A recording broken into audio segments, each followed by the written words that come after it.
technology. Hi! We did it. We're alive. It's so exciting. I get very excited when I actually pull this off, Diana. Good. Anyway, I'm so honored and grateful and excited to be here with my friend Diana Bernal. This is amazing.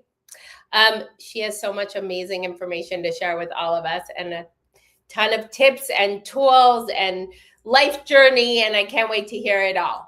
So I'm excited. So welcome to Cafecito with United Latinas. Thank you for taking the time to do this with me. Oh, she's got a cafecito. That's true. It's 3 hours earlier, people, for her. So she is a trooper to be doing this in the morning with us. All right, Diana, tell us a little bit about yourself, your background. I know a lot of it, but I'm sure that everyone listening would love to hear it too. Thank you, Karina. It's so great to be here, to be with you. I joined United Latinas a few years ago, and I've had the good fortune to participate in events in Chicago, which is my hometown. And I currently live in Los Angeles, and I had a corporate career in human resources, and then as a fundraising director. And then I pivoted for the second time, and now I'm self-employed. I'm an executive coach, and I'm a public speaker, and I help women, like all the terrific women on this call, find whether it's the clarity, confidence, or courage they need to move forward. And I talk about a lot of topics on mindset, money, and momentum to move forward. Amazing. I love all those. Did you it purposely? Oh, I did hear somebody else sort of have that cadence, and it does go well. But the book is something that you mentioned, or that we put out there, is that I did publish a book this year. So I'm really excited, Career with Intention. And that's sort of the theme of today. We want people to just think through their actions around work, because as it is mental health awareness, we know that so much of our day, our careers, our jobs overflow into our personal lives. And so we want that type of balance where we're satisfied in whatever that is. So making choices with intention can be the way to really make sure that you are aligned with your values. And if you need to make changes, you can do that. But we just really need to make sure that we stop for a moment and think about what's working for us and what isn't. Yeah, I love all of that. And I think it's so important because sometimes we forget that setting those boundaries is also really important, because we forget to do that, right? Because we're busy and we're running around and we're multitasking, and either families or partners or work or whatever it is. And we forget that we're one whole person and we take everything in, and that you can't divide yourself in multiple things and say, oh, that's that over there and this is this. We're still that same person.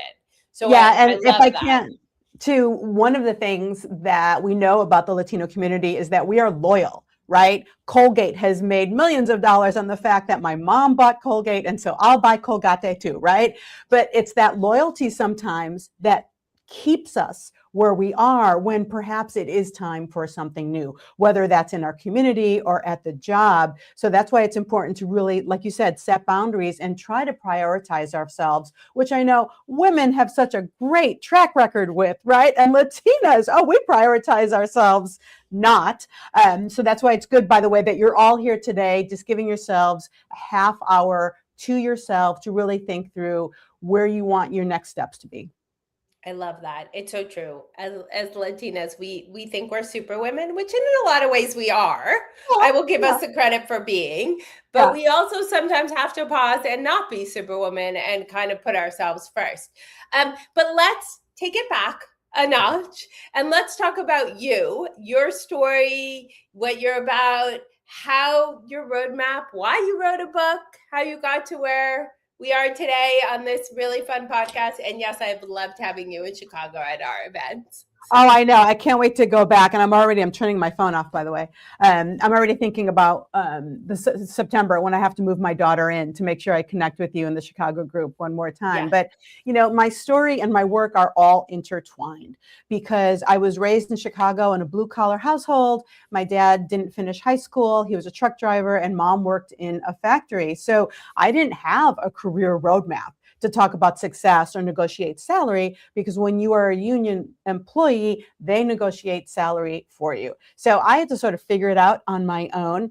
And it's when I went through a career workshop very early on and I did career coaching that I learned, oh, I can tap into my unique personality and my skills and my interests to craft a career, not just a job, but a career that was fulfilling, and it lit me up and it was really exciting in different ways. And so I made that first career pivot into fundraising, and I did really well. I was recruited from Chicago to Los Angeles. I was supposed to be here for a 2-year job, and that was 20 years ago. So it obviously went really well. And then I sort of hit this next stage of my career where I was like, I really want to help other Latinas, other women who didn't have that roadmap as well, who maybe need some help thinking it through. And so a lot of the women I work with, I do executive coaching, I do group workshops, but a lot of the women I talk to are women who maybe are 40 something. They've been doing the same thing for 10 or 15 years, and they feel like they don't have a new path. They're like, well, I've been here so long, or I've done this while the kids were in high school and college, and they don't know what their next steps are. So I help them get unstuck and try to figure out what could be the different options for them. I love that. I love it. There seems to be a theme, or maybe it's me, Diana, but like all these brilliant Latina women that I've been talking to lately and I've been doing cafecitos with. And of course, it is Mental Health Awareness Month, which you mentioned in terms of how that impacts our well-being and our happiness. But this idea of stuck and unstuck seems to be this constant theme around us, right? It's like, how do I get, I also think, how do I get unstuck? But I also want to go back to your background, because I think that plays into a little bit of why we get stuck, right? Mm-hmm. And maybe not knowing how to get unstuck, right? Because Right. like you said, there wasn't a built-in roadmap, or there wasn't a mentor or someone that you could look up to, meaning in your family or your parents, right? Where you could say, oh, and I've heard this from so many first gen successful people. Mm-hmm. It's like, I sort of had to navigate and figure it out, but I didn't have that journey mapped out, or that leader or that person to follow, because I was first gen, right? This was also new. Yeah. And so can you talk a little bit about how maybe that impacts getting stuck and being difficult to get unstuck because of that? Yes. And I think one of the words that we have to start with is gratitude, because a lot of times we get that first job and your parents are like, oh, you should be so happy. You should be so grateful to have that job, and you shouldn't make any waves, don't ask for too much. Like there's a settling, like our parents wanted us to do a little bit better than them. And I will always give the examples that my mom wanted me to be a flight attendant or a bank teller, because those are professional jobs that she saw. That was what she knew. Right. She didn't know what an investment banker was. She certainly didn't know what an HR professional or a fundraiser was, but those were tangible jobs that looked better than her experience. So that was the very practical advice that my parents had given me. So we need to sometimes recognize that many things can be true at the same time. We can be grateful for what we have, and we can want something more. We can want something different. And so that's why, again, it was when I went through a career workshop that I realized that there are different opportunities and different times in life. When I went through this workshop, it wasn't just a bunch of young 20-somethings. This had people in their 30s and their 40s trying to reinvent themselves. And it was that process that has always stuck with me. And part of it is because it did work for me. When I started fundraising, I was so successful in Chicago that I got noticed by the LA office. And so that's what launched my career here. And then most of the jobs that I found in Los Angeles, then this is a note for networking. 4 out of 5 of my jobs came through connections, people I used to work with. I really didn't have to go out there and pound the pavement for jobs, because I was in the right fit for me. I was in a career that really lined up with my skills and my interests, and I was thriving in these different places that really lined up with my values. So once I realized that can be so helpful, I kind of became evangelical about it. I wanted to keep screaming it from the rooftops. That way other people would benefit from this experience and I could help them accelerate their success. Like, here are the mistakes I've made and here's what I've learned. And here are the things that worked for me and how that can work for other people. But like you said, for women and Latinas, we have a tough time because we put everyone else first. And so I'm also very fortunate that my husband is supremely supportive and we really don't have to talk much about these things because he just is like, yeah, whatever you want to do, I'm here for you. That's amazing. I love that.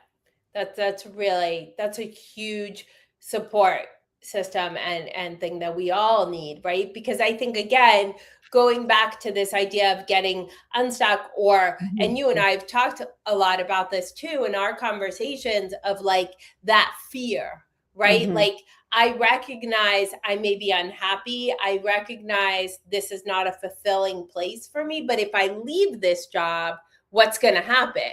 How am I going to pay my bills? What's going to happen to my career? I'm first gen. I support everybody. Like, they all depend on me. If I, and again, back to mental health awareness to bring it full circle, that level of stress, right? So you've got that both sides of like stress and guilt and pressure, but at the same time being miserable, which impacts our well-being and impacts our health, physical, mental health. So, how would you talk someone through some of those things? Because I know you and I have talked about it and you had some great advice and some great tips around that. Yeah, thank you for getting unstuck. Yes, that is the number one thing. And one thing that I tell people to do is let the fear fuel you. Like you mentioned, you are afraid of what's on the other side of door number 3, right? You're not sure what to do. You're not sure if you're going to be able to make the same amount of money. All these things are concerns that are valid, but let that fear then fuel you and say, okay, well, what should I do? How can I do some research? How can I do some informational interviewing and some networking to learn more about this thing? Doesn't mean that you have to drop everything and start a new job or quit your job. No, it's the permission to explore that we need to let ourselves look into these different things. And even if we end up staying at our certain company, then there's a whole new perspective of like, wait, this company does provide certain things that are really helpful for me beyond pay and benefits. Maybe I really like the community. Maybe there are some new things happening in the next 1 or 2 years, and I can craft a new roadmap within my company. So getting unstuck means really first starting from what your values are. What do you want? And I have a very simple question, a journal prompt for people. What do you want more of? What do you want less of? And if you journal on that every day or every other day, then it'll start to appear that you just maybe want some more time. Okay, let's say you want more time in your life. All right, so how do you get that from your current job? And then if you realize you can't, then what might be the next step for you? But really sitting down and identifying, what do we want more of? What do we want less of? And if you have a tough time with that, then I also ask people to think about their values, right? If you have a value of family or success and all these things, making sure that your days line up with those values. And I talk about dollars and hours. Are your dollars and hours spent in the things that you want to be doing? So getting unstuck starts with reflecting where we are, what is frustrating to us, so what do we want less of, and then what do we want more of, and then step by step sort of starting to explore what those different things are. I love that game plan. Like, it's so nice to have like a game plan or a playbook or with that journey, right? So that, and again, back to the mental health or the stress level or the pressure, it kind of takes that away, right? It kind of takes a moment to say, okay, I can create a playbook for myself. I can create a plan for myself so that I can see the literally physically in black and white, see the steps and maybe becoming calmer while you're doing it. You know what I mean? So you're not feeling that anxiousness or like that sense of pressure. It's like sometimes for me, like when I can't sleep or my brain is going a million miles an hour, I sometimes just literally take a pen and paper and kind of write it down to get it the heck out of my head. And then I feel so much calmer. Yeah, and that's why the book, Career with Intention, nice little segue here, by the way, I wanted people to write down their thoughts in the moment. So in my book, Career with Intention, there are reflections, there's information, there's talk about mindset and job strategies, but there's also lines for people to just write in the moment, sort of the concerns they have, the fears they have, and then keeping them going, and a weekly to-do list, and that roadmap. Like you said, that way you see it. I'm a big fan of pen and paper, literally writing it out. And I'll never forget my daughter's 7th grade teacher said that there is proof that pen to paper helps solidify things for us. So that's why, like a lot of you, I'm a big advocate for journaling. And so that's why I thought it was important to bring together a place where you could actually write these things out. And then you can see it's not that big of a deal. Like you can just take one step at a time. It doesn't have to be jumping from one thing to another. It's actually a process. So you kind of have to let yourself give into the process and see where it unfolds, see where it winds. I mean, really, 25 years ago, I never would have imagined that I'd be living in California at this point. So I let that, unfold, and I stuck with it. These were still my choices. I did consider moving back and all these other things. But it's just giving ourselves permission to prioritize ourselves.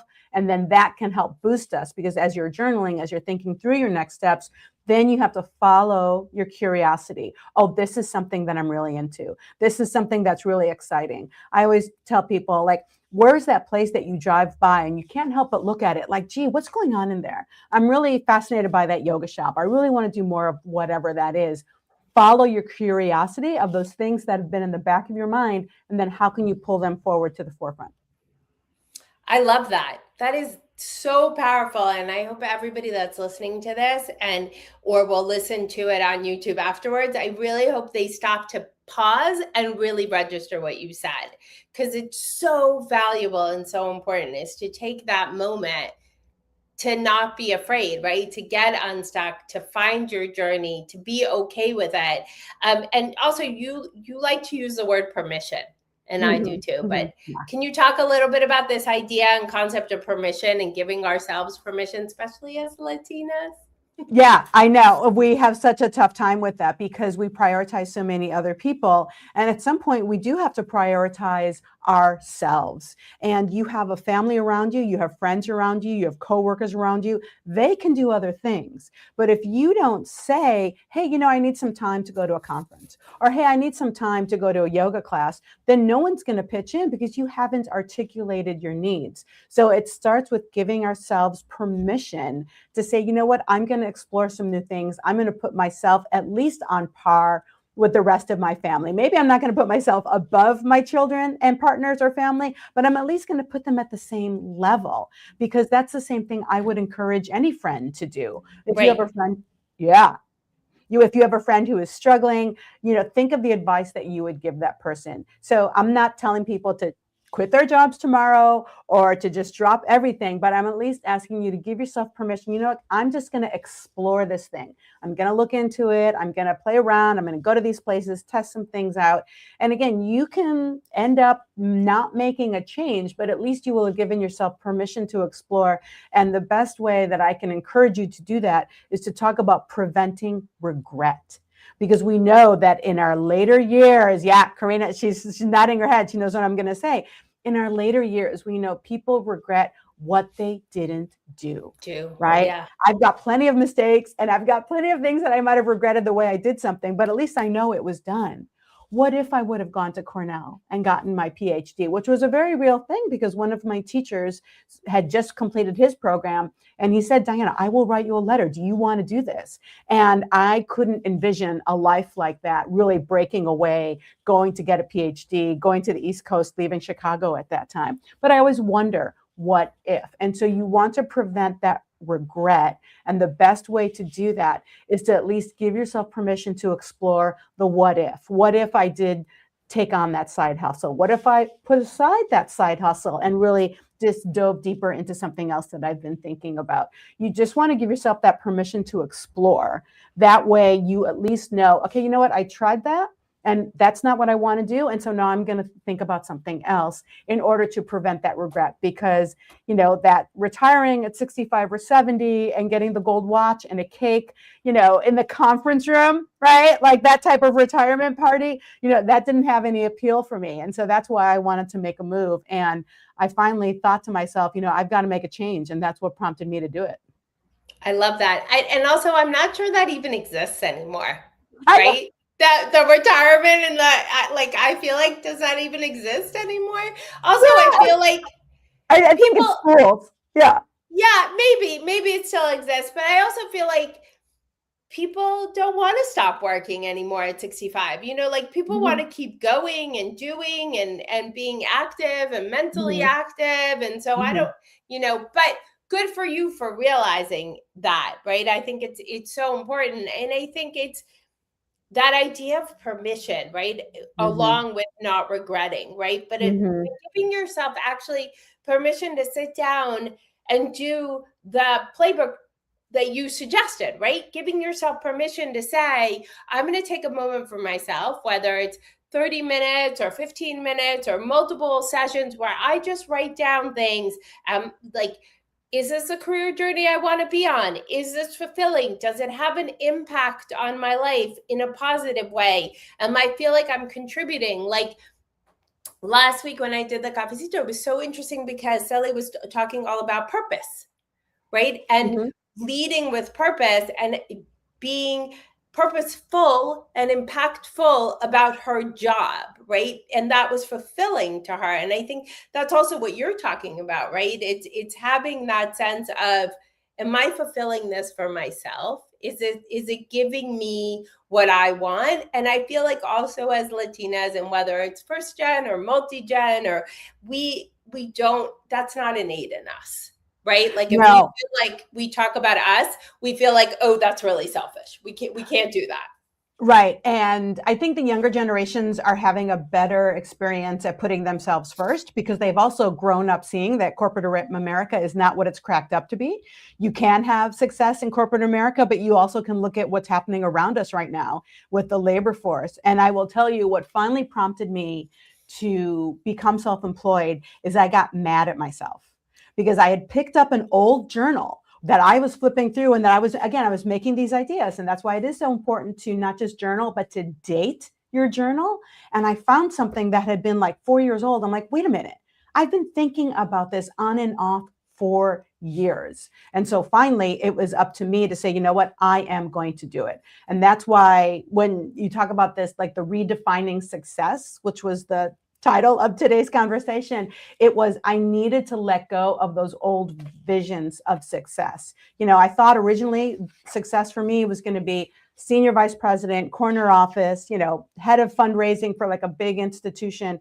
And then after a while, I'm like, no, I want something different. I want my own thing that I can build and serve people more directly, because fundraising is very much a service role. You're working in a nonprofit, You're bringing in money for other people, for scholarships, for funding to do that service that group does, which has great value. However, I wanted to get a little bit more direct with my impact. And that's what really motivated me then to become self-employed and to become a coach, because I wanted to work with groups of people. But I had to give myself, again, the permission to explore what that would look like and say, you know what, success does not mean showing up in a suit, although I do like getting dressed up. Thank you, Ann Taylor, and going to downtown and going to offices. But I also wanted flexibility to say yes to certain things and no to certain things. I love that. And that's great. And I love that you had that moment and that vision and that sort of ability to say, this is what I want. And this is, this is what success looks like for me. And again, it's back to purpose, intention, and also on the other side, if you want to be a career corporate person, that's great too. Like we're not saying don't be a career corporate person. No, certainly. For as much as you and I are not, Yeah. Yeah. Go ahead. Sorry. Not anymore, because I certainly was, and I loved that. Right. And I think one of the things that we wanted to make sure that we covered in today's meeting is that, you can still work for, let's say, Wells Fargo. I'll pick on Wells Fargo. They're my personal bank. And you can still work there and want to work there for another 10 years and just embrace what it is that it gives to you. So if you are in a place where you worry, like Diana, Karina, good for you, but I have to stay at this job. It gives me the flexibility I need to pick up my kids, or I'm the one who has the benefits, which happens a lot. That they can't see a place, they can't see a move right now.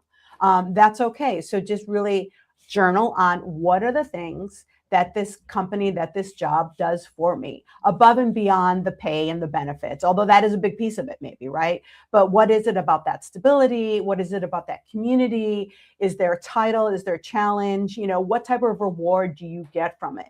And if you say, you know what, my kids are going to graduate in 2 years, so I need to stay at Wells Fargo for another 2 years. Okay, I get that. So what you want to do is say, what do you want to be different at the end of that 2 years? What can you get? What other title or conferences can you take advantage of? I did work with a woman once who she was accepting a job offer, and she didn't know what else to negotiate for. And I said, well, what about conferences? And sure enough, they sent her to this big conference that was important in her field, and she was through the moon. Not only did she get to go, they paid for it.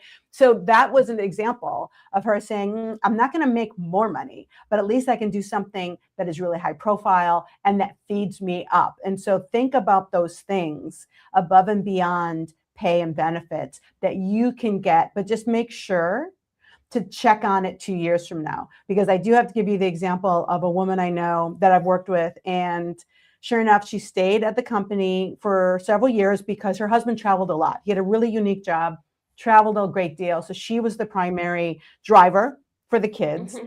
But then after a while, her salary did not accelerate. Her salary went up the 3% every year.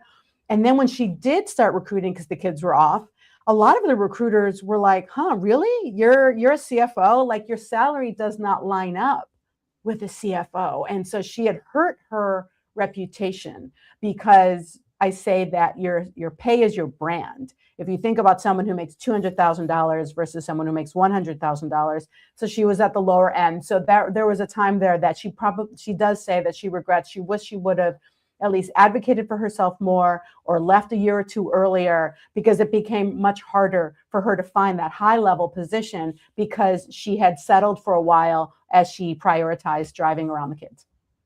Oh my gosh, I love that story so much. There's so much wisdom, Diana, in that story. No, seriously, I think it's so important for the people listening, the Latinas and people listening to this podcast today, to understand really the depth of that story, right? Of, what is your value? What's your worth? You have to, show it. And again, it goes back to permission and fear and stuck and unstuck, right? And it's like, you have to have that roadmap that Diana's recommending in her book, right? It's like, well, okay, great. This works for you right now. And, you have the kids and whatever else is happening. So it's working for you right now. But will it work for you in 2 years? Will it work for you in 5? Will it work for you in 10? And don't drive yourself crazy. We're not advocating like, go crazy and anxious on where you're going. But it's a really interesting lesson to be like, you have to show your value and know your value and ask for it, because if you do want to change your career, or you want to change your path, and you'd never asked for it before, it's going to impact you. Yeah, and that's why it is important that once a year you have your own little mini career retreat. That's what I call it. Maybe it's Labor Day, maybe it's January 1st, but at least once a year where you are thinking through, does this current employment life of mine serve me? Does it serve me really well? Or is there something else that I want to be thinking about? And that's where, again, you can keep journaling on what is something that you want more of, what do you want less of. But we just have to give ourselves the time to think it through. You can say, you know what, this is a great job, I'm going to stay here. Good. At least you don't have to be then thinking, are you making a wrong decision? So if you give yourself that time, again, the permission to just think about what's important to you and do that once a year, then you don't risk falling behind like that gal did. Right. And also, I think it helps very much with your mental health and your well-being too, Oh, because absolutely. it gives, we tend to run so fast all the time that then when we can't ever catch our breath, literally, because we're just going and going and going. And then when you actually stop, you kind of collapse, and then you don't have the energy, right, to do that exercise, because you're like, whoa, oh my goodness. But if you have it sort of planned, and I love that sort of mini career retreat for yourself, right? This is take care of you, and that's okay. Like, Yeah.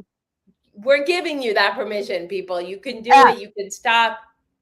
And it's more than okay. It's essential. Yes. It's essential. It's essential. You wouldn't send your kid off to college without exploring the different colleges and thinking through what is the best fit. So don't send yourself out into the workforce without thinking through what is my best fit right now. And I actually think that's great advice for all stages of your career and journey, right? Whether you're entering the workforce, whether you're middle workforce, whether you're senior workforce, whether you're thinking of retirement or going out being an entrepreneur, like any stage, I think that's great advice. Like, do that for yourself. Give yourself that permission, create that playbook, that journey for yourself, and do the research for yourself. It's so important. Yeah, absolutely. So I realize that we're at 30 minutes. Are we doing okay on time? Yeah, we're gonna end soon. So there's just quick thing. Name your book. What's the name of the book? Beautiful. It is Career with Intention. People can find it and me on my website, Diana Inc. You can follow me on LinkedIn. I am dabbling with Instagram, but the Career with Intention is the name of the book. And like I said, it is information, it is strategies, but it's also journaling, and it helps you walk away with your roadmap. It has a 6-week framework. I thought, 4 weeks was too rushed and 8 weeks was too long. So 6 was sort of that sweet spot. Career with Intention. I love it. Everyone should go get it. Can they get it on your website, or They can do visit my they? website and they'll click through them immediately, Amazing. dianainc.com. Amazing. Diana, thank you so much for all this wisdom and information and all these helpful tools. I always love doing these podcasts and leaving everybody listening with some really tangible, practical, useful tools. And I think you gave us so much today and so much wisdom. So thank you so much for You're taking the welcome. time to be here with me today. I'm so I really excited, and appreciate good it. luck to everyone. Keep journaling on what is important to you, revisit your values. And again, if you just journal on what you want more of, what you want less of, it'll start to bubble up. Great. And for those of you that want more information on United Latinas, please come join us. It's an amazing organization. We do, yes, we do some great events. We do webinars. We do in-person things. We have amazing chapters. So please come be a part of United Latinas with us. Thank you so much, everybody, for listening. Thank you. Take care. Bye-bye. Bye.